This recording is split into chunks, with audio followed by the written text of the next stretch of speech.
انا ما باكلش حلو كتير. طب انا ليه سناني بتسوس؟ ده اكتر سؤال بنتسأله. تعال نشوف ان التسوس بس مش من الحلو. التسوس من حاجات تانية كتير، ومن عادات احنا بنعملها.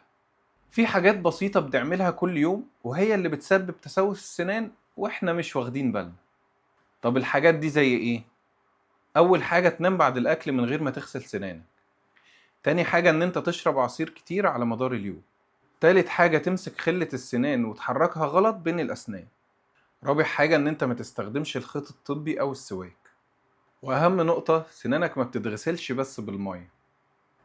على فكرة السوسة مش محتاجة سكر كتير، هي محتاجة مكان دافي وبقايا اكل ووقت طويل، واحنا طبيعي بنوفر لها الكلام ده كل يوم.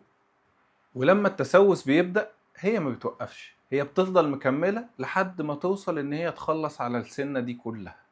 احنا بنستضيف السوسة دي بكرم وهي بترد علينا بوجع غريب جدا. حاول تغير عاداتك البسيطة دي وهتشوف فرق كبير في صحة سنانك. شاركنا، هل هتحاول تغير عاداتك دي ولا هتفضل مخليها زي ما هي وتستضيف السوسة بإقامة كاملة؟